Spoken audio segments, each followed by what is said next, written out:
Assalamualaikum warahmatullahi wabarakatuh.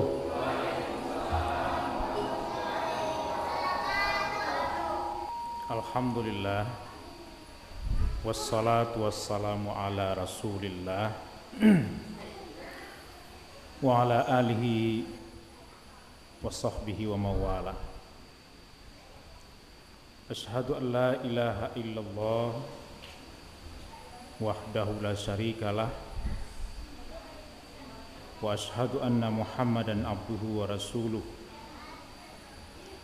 ballagar risalah wa addal amanah wa nasahal ummah wa jahada fillahi haqqa jihadi.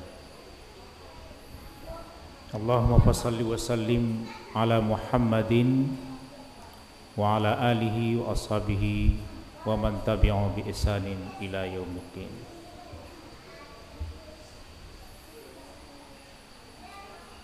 Bapak-bapak dan ibu-ibu, anak-anak kami yang sama-sama kita cintai, pada malam kini kita diberikan kesehatan,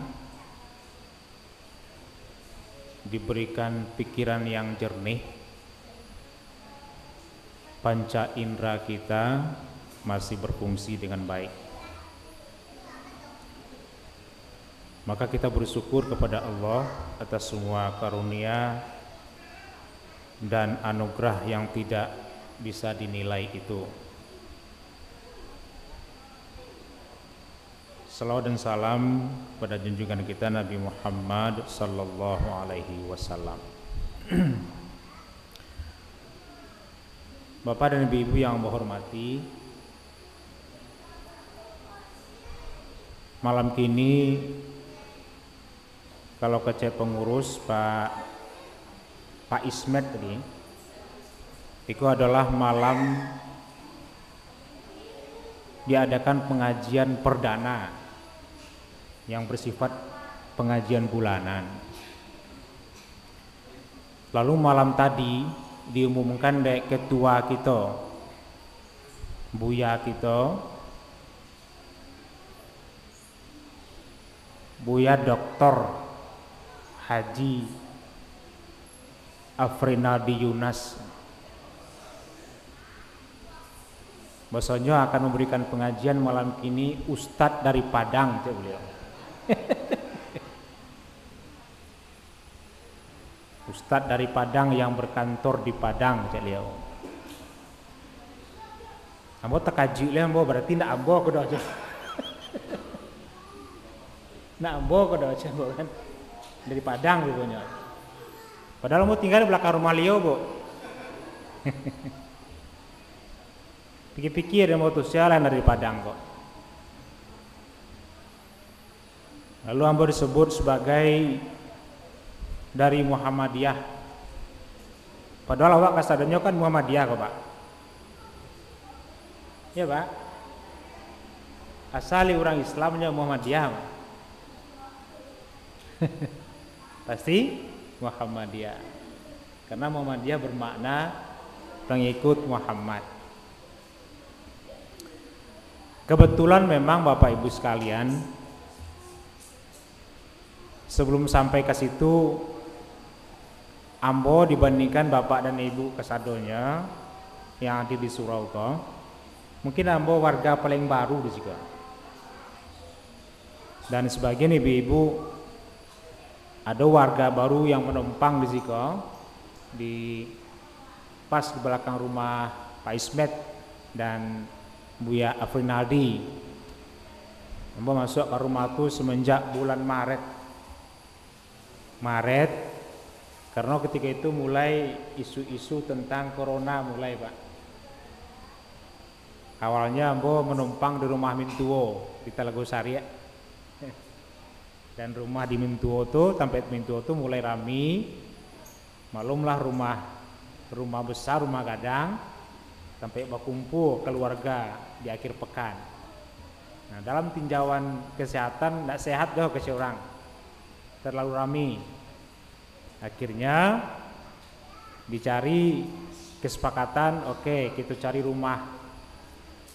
Dapatlah risiko berkat bantuan beberapa orang kawan. Jadi status Ambo Siko sebagai kontraktor, Pak. Sebagai kontraktor untuk saat-saat dan waktu terbatas nanti. Tetapi setelah jadi kontraktor selama 8 bulan di Siko Ibu Bapak, setelah merasakan suasana alam di komplek perumahan kok, Ambo mulai betah Pak Ismet. Mulai betah dan lama tanya-tanya Pak Imong. Mau tanya-tanya ada tanah kosong saya punya kok. Siapa tahu ada yang ada yang akan menjual tanah di Siko, Ambo mencari-cari tampe itu. Tapi rupanya lah ada yang punya semua coupling yang dake komplek kok. Ambo sebenarnya domisili memang di Padang, Ibu Bapak, di daerah Tabiang. Tapi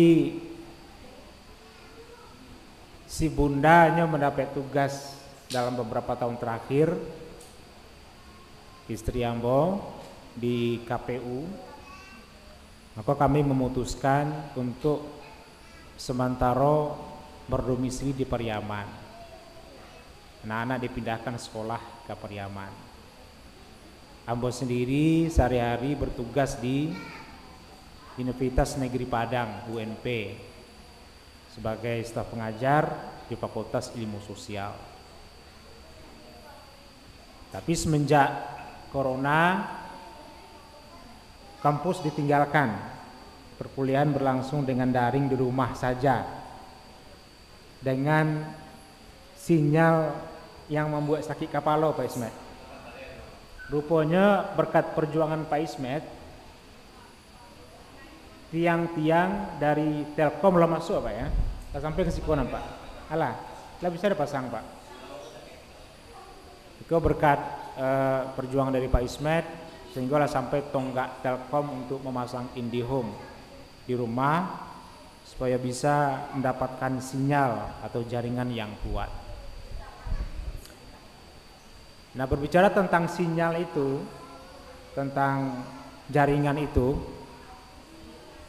Ambo mencari Mushala surah Awak kok mempunyai visi yang luar biasa. Ambo baca di WA group itu disampaikan oleh Buya Afrinaldi. Ambo membayangkan surau ko sama aja sinetron dulu ada Pandi. Ada sinetron Kiamat Sudah Dekat dulu. Jadi di surau di masjidnya itu ada bermacam-macam piranti teknologi. Pernah Pak nonton tuh Pak? Deddy Mizwar dulu tuh, dia selalu di musaji itu.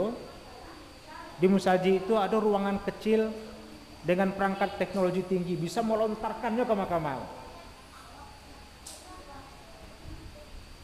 Ambo membayangkan surah Awak mungkin tidak ada di Indonesia kok tempat ibadah umat Islam yang bernama surah Awak. Mungkin kan ya Bu, tidak ada tempat lain Pak. Ambo ketika pertama kali tahu nama kok aneh kok surah Awak. Kok surah Ambo ke banyak Bu, kita tukar Pak. Surah Ambo. Surah Awak. Kita tukar surah Kito Pak. Tapi rupanya bapak-bapak dan ibu-ibu punya kesan dan punya hubungan yang erat dengan makna awak itu, dengan kata-kata awak. Iko punya awak, iko surau awak, iko komplek awak. Karena sebutan awak itu adalah kata ganti yang mendekatkan awak. Awak kasadonya, kalau bahasa Piamannya, awak kasado alahannya, kasado alahane, Surawak. Pasti ada di Sumatera Barat, di Minangkabau ada Surawak, kecuali di Tampai Kocenya. Yang ada Musala Al-Mukhlisin, Masjid Mujahidin. Ya, kalau Suro mungkin disebut nama tempatnya. Kalau misalnya ada Komplek Bunda, Suro Bunda, tapi ini Surau Awak. Mungkin yang paling pas menjelaskan Pak Ismet itu kenapa Surau Awak namanya.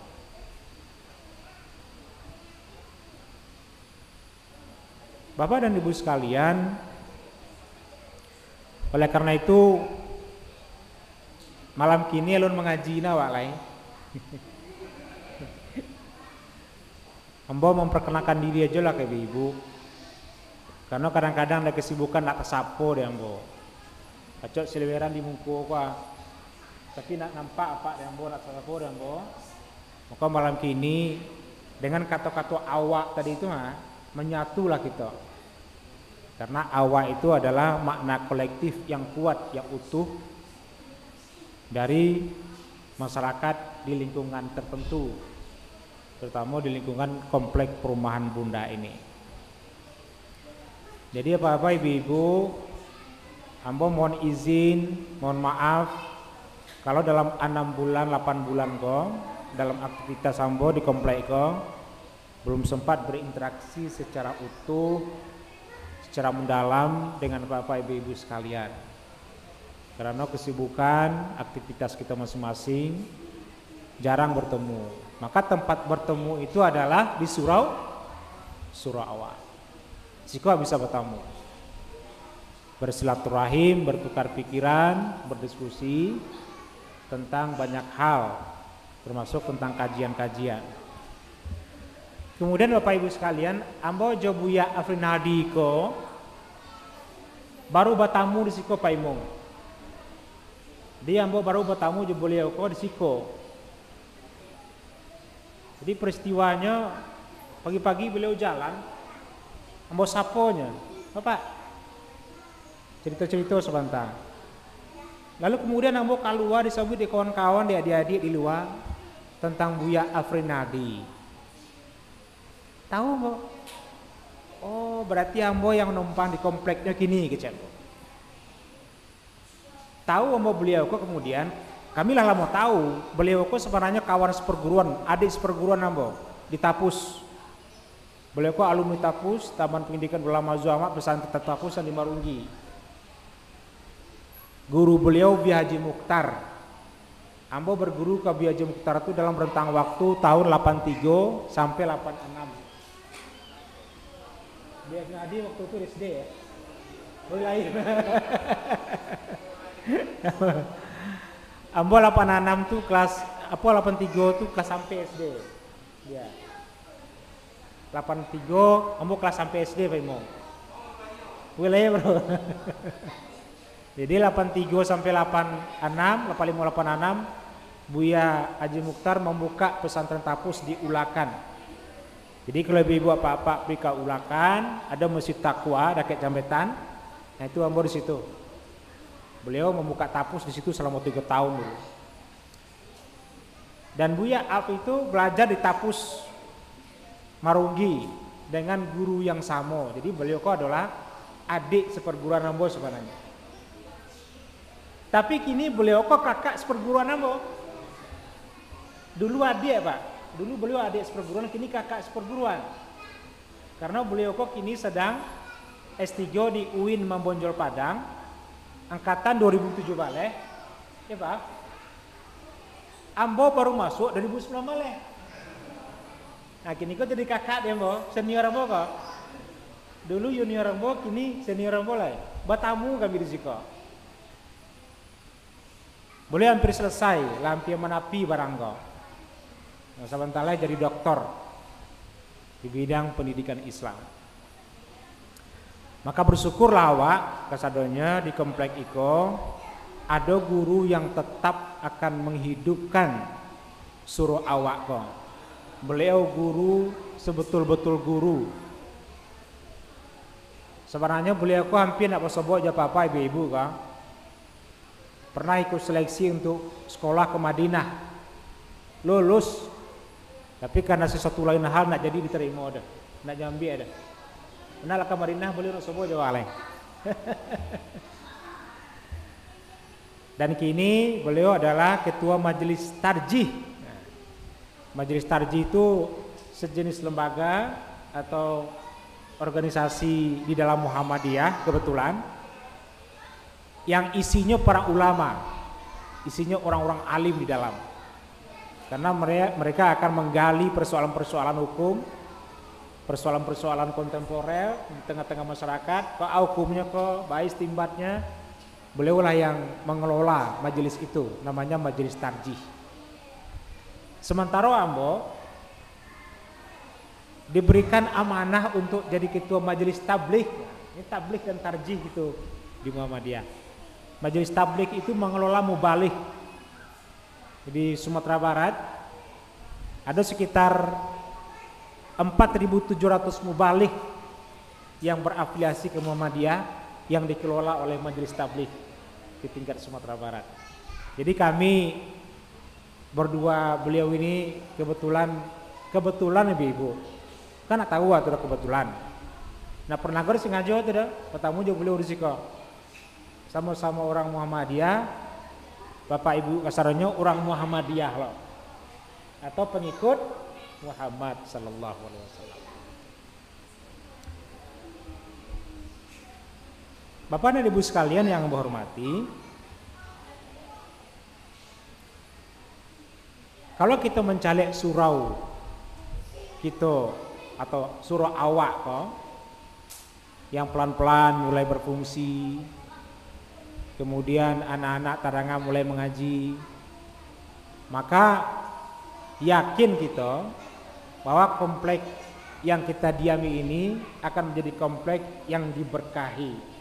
Amin ya rabbal alamin.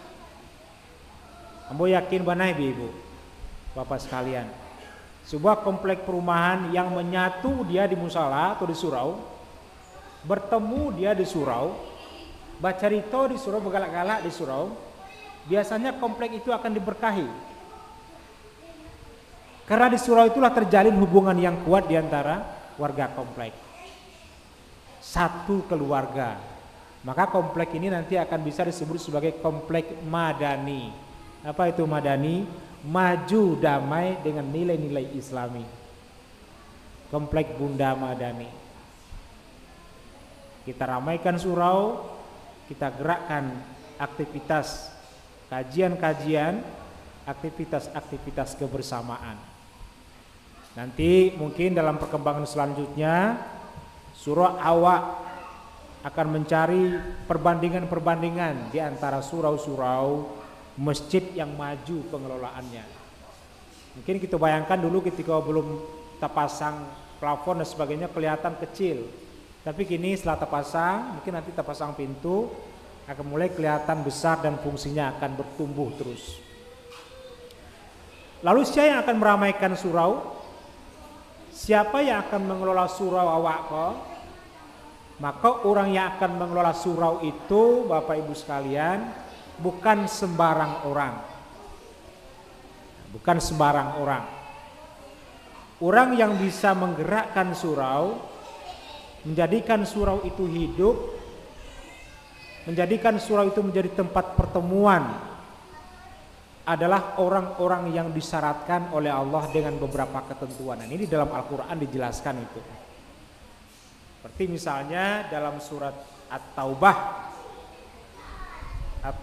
ayat 18. A'udzubillahi minasyaitonirrajim. Bismillahirrahmanirrahim.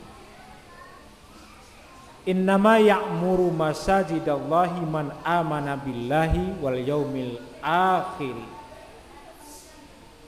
Jadi sebenarnya Bapak Ibu sekalian, kalau kita sabui surau, kita sabui musaji, itu terkait dengan fungsi, Pak. Jadi masjid itu kan sampai sujud, sementara surau atau musola sampai sholat juga sujud. Cuma terkadang di awak di Indonesia, termasuk terutama di Minangkabau, istilah surau tumbuh dari masyarakat pra-Islam. Jadi sebelum Islam masuk ke Minangkabau, surau kelah dojo. surau. Tetapi nanti surau itu tempat menempa. Terjadinya transfer nilai dari nan tuo ke nan mudo-mudo di surau itu sebelum Islam datang. Nah, ketika Islam datang, surau yang pada awalnya tumbuh di lingkungan masyarakat suku. Nanti di kampung-kampung ada surau suku. Surau Panyalai, ya Pak? Ada surau Guci, ada surau Sikumbang, ada surau Jambak. Dulu nggak ada komplek perumahan, Pak. Dulu nggak ada komplek perumahan. Komplek perumahan berkembang baru beberapa tahun berakhir ini. Kalau di Priamala mulai banyak. Dulu nggak punya komplek perumahan, ada. Ini bertambah surau namanya surau komplek.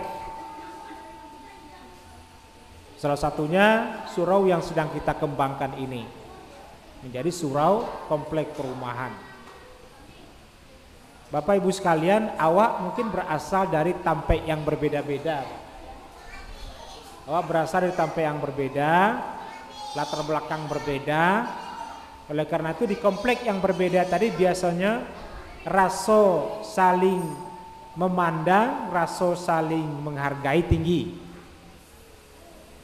Tapi kalau di kampung biasanya berbeda rasa itu.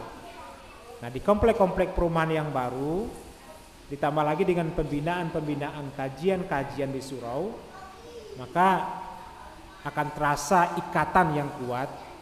Apalagi kalau ikatan itu diikat oleh keyakinan atau ketaatan dalam beragama.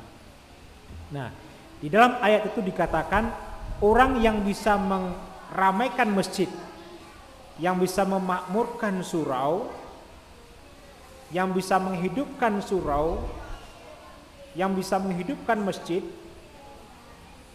adalah orang-orang yang beriman kepada Allah. Orang-orang yang beriman kepada Allah. Ibu sekalian, kalau kita kaji soal iman, nanti mungkin ada kajian-kajian yang lebih mendalam nanti soal iman misalnya. Iman itu kita maknai sebagai percaya. Dengan mudah kita percayai, kita artikan bahwa orang yang meramaikan masjid itu adalah orang yang beriman kepada Allah.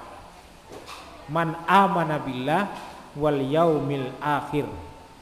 Orang yang beriman kepada Allah dan hari yang akhir. Ibu sekalian, salah satu hadis yang panjang sekali tentang iman itu terkenal namanya dengan hadis Umar. Hadis Umar itu bercerita tentang datangnya seseorang. Katakan oleh Nabi, oleh para sahabat ketika itu, bainama nahnu julus ja'a rajulun syadid bayadus thiyab syadid sawadus sya'ar la yura alaihi atharus safar.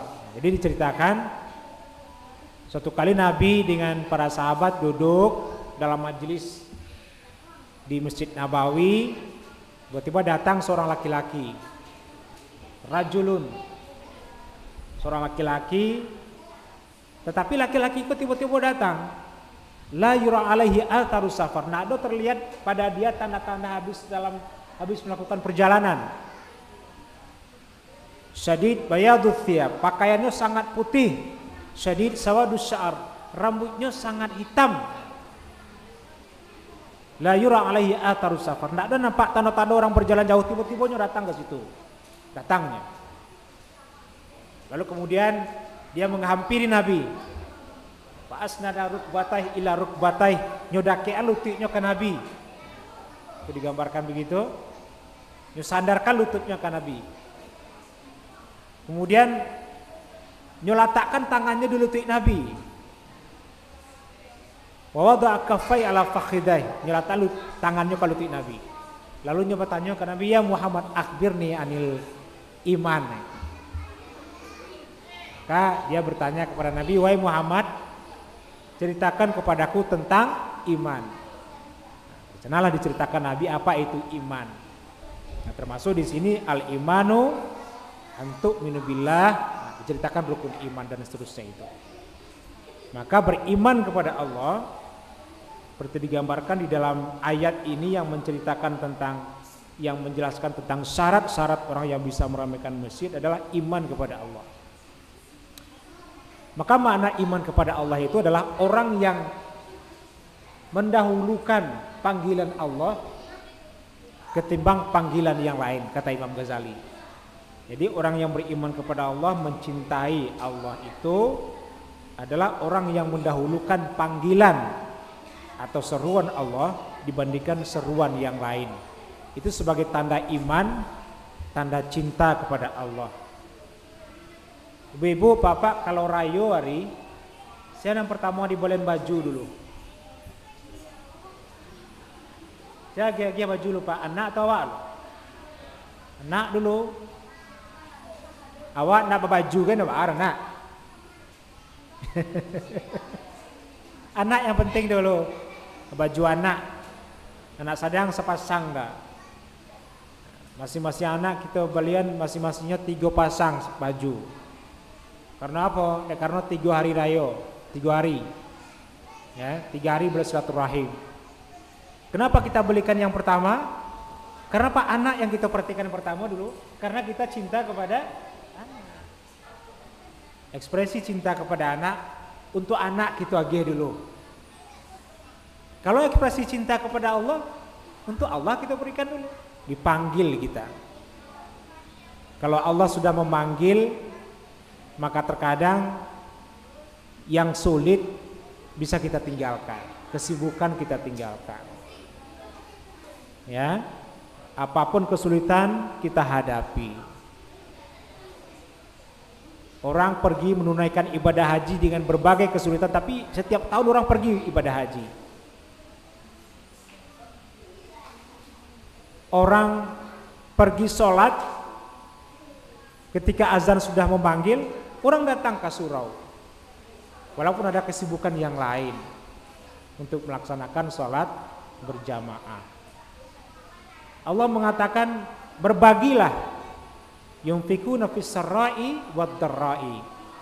Berikanlah nafkah sebagian dari hartamu, baik dalam keadaan lapang ataupun dalam keadaan sempit.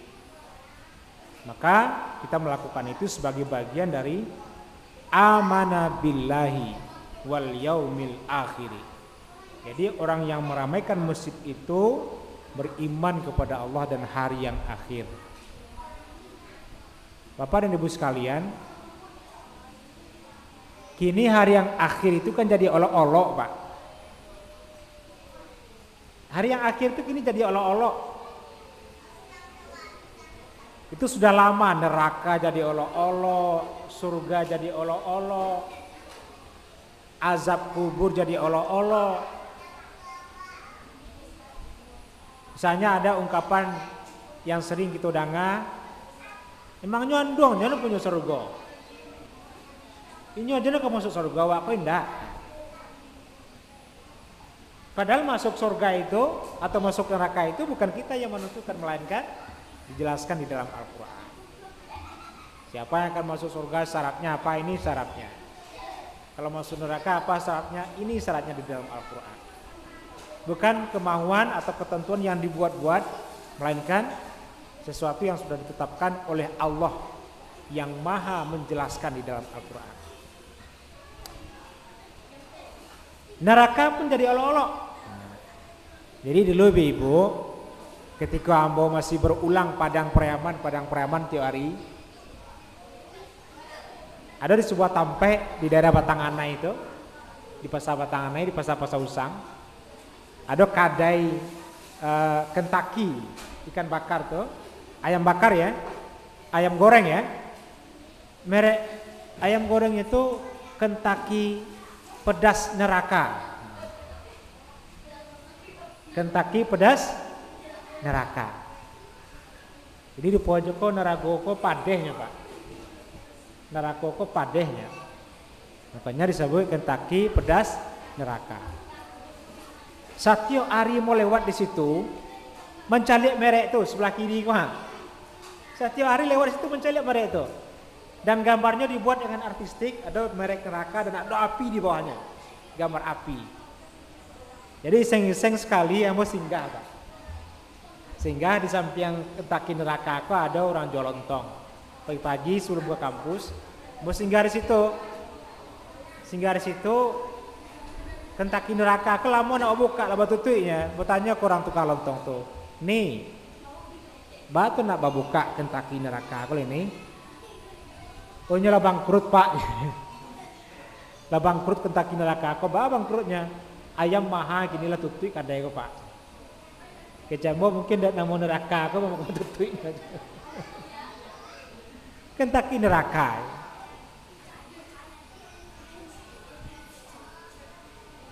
Jadi permainan, jadi surga neraka jadi permainan, jadi olok-olok. Apakah itu dibolehkan? Tentu tidak dibolehkan. Menjadikan surga neraka, menjadikan sesuatu yang gaib sebagai olok-olok.